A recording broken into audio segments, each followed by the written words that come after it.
let's get hungry together. This is a dinner you can always count on. Meatballs are easy to make, easy to customize, and my next guest has perfected her method to tender and rich meatballs every time. Rachael Yerkes is rolling out the ultimate meatball guide. Good to see you, sister. You too, Brooke. I was just telling Rachael, I think it's in the air. I've seen a couple meatball recipes this week. I think speaking to me that I need to be making meatballs. Well, they're so versatile and so easy, so I agree, you should. Yes, okay, not just for spaghetti. You say these are a staple at your house. Yeah, we love these because I've tested them a million times. We have tried tons of different ratios of the meat and the binder to get the perfect meatballs that don't fall apart, that are tender and flavorful, and that you can sauce a million different ways. So you can do the marinara way, or you can go Asian. Today we're doing Mongolian beef. Mongolian, it smells amazing in the studio. I have to say that. Let's get cooking. Thank you. I noticed you actually use multiple kinds of meat. Yeah, that's one of the tricks to good meatballs is not using a single kind of meat. So in these we have a ground beef, a ground pork, and then either ground sausage or veal, if you can find veal. Veal's a little harder to find. That feels fancy. You know, it's not though. Okay. It's just 3 different ground meats mixed together. And what's awesome about it is they all have different fat contents, which means that you get a really beautiful, like, juicy, tender meatball. But because we use the right amount of binders, it also ends up sticking together and then they stay nice and chewy. What are you seasoning with? Okay, so we've got our meat.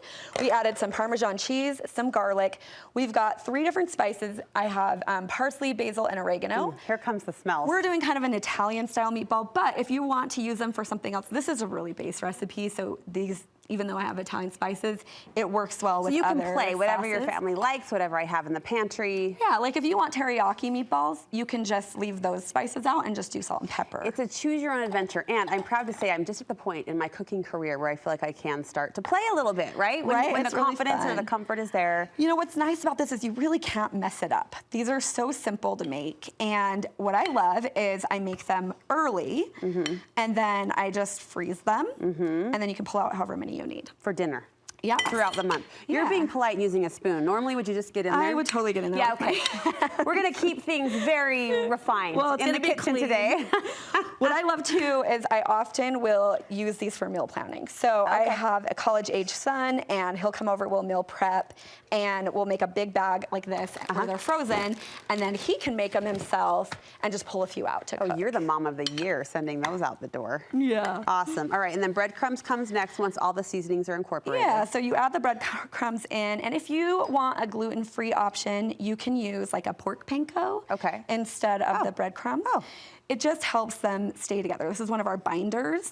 And the binder is so you don't get those like meatballs that fall apart. Right. You want it to hold, you want it to stick. You're checking all the boxes for a really yummy meatball plate, so I can't wait to make these. Shaping the meatballs, do you have any tips or tricks for that? I do, but before we get to that, one of the keys to a really good meatball is having the right amount of liquid. Oh, we need some liquid in there. So we're gonna add milk, and we're gonna just add a little bit at a time to get them nice and moist, because the milk is gonna add to the moisture so that you get like a really nice soft meatball that still sticks together. Don't just dump all at once. Do the liquid a little bit, a little bit, a little bit. The reason for that is every time I buy eggs, they're a little bit different size. Every time I buy ground sausage, sometimes it has a little more fat or a little less fat. And so you just want the consistency to be wet, but not like falling apart wet. So we'll just add a little bit at a time to get it to the right consistency. I am impressed too. I mean, we're doing real time here. You can see how quickly this would come together. It's so easy. Plus the freeze ahead option. This is like a do it now, thank myself later sort of a recipe. 100%. And I always love that. Like I said, I'm a big meal planner, and part of meal planning for me is making sure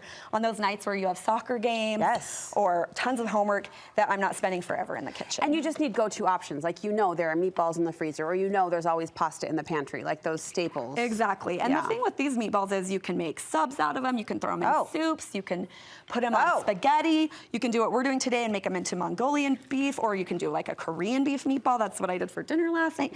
So they're really versatile. All right. We're almost mixed. So to measure them, you want them about golf ball size. So I find that a cookie scoop is the best way to do this. It's just so easy. So I know you probably could have mixed them up a little bit better, but just take a scoop, and then, well, I made that messy, but all good. Right between your hands, and then onto a tray. Done. Now you can cook them from here, or you can pop them in the freezer and cook them later. Oh, I'm glad you clarified. You would freeze before you cook. You can. Thank you. Okay. Or you can cook fresh. So one of my tricks is I always fry up one meatball before I finish, like before I roll them all out, and I taste it so that if I need to adjust the seasoning, you're so smart. Like if it needs more salt or like whatever, you can do that. Yes. Another fun thing with this recipe, because it's so versatile, is you can take your meatball and you can put a little mozzarella ball in the middle. Oh, stop it right now. And then roll it up and freeze it, and then you have cheese stuffed meatballs. Okay, how are we frying them up? What are we doing? Well, we're not gonna fry them up. Today what we did is we made these Mongolian beef meatballs, which are made in the Instant Pot. Oh, So great. I froze my meatballs. Okay. I've got a bag of frozen meatballs right here. This is this simple. It's so easy. This is it. You dump them right into your liner. Uh-huh. Then you take your sauce. This one's homemade. You can find the recipe on my site, Easy Peasy Meals. You dump it right over the top, and then you put it in the Instant Pot for 10 minutes. If you tell me that's it, I'm gonna have a dinner fit. That is fantastic. How long did you say, 10? 10 minutes. 10 minutes. Yep. You have this gorgeous plate over rice. Dinner is made, and listen, they've been even pre-tested for the right amount of seasoning ratio by Rachael herself. I would feel so good sitting at your dinner table, knowing everything is like gonna work out just so. Thank you so much. You mentioned your website, Easy Peasy Meals. Yeah. What do you share over there? So I am all about making life simple and getting dinner on the table. I'm a big fan of eating together as a family. I use this meal planner all the time. Every week I sit down, I make a quick meal plan where I write in what we're making for the week. Oh, sorry about that.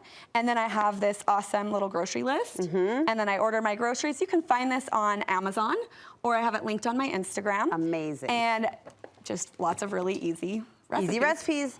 We'll link you over so you can follow along, get inspired, and get hungry, because great recipes like this are waiting on her site. Rachael, thank you so much. Thank you, Brett. Well done.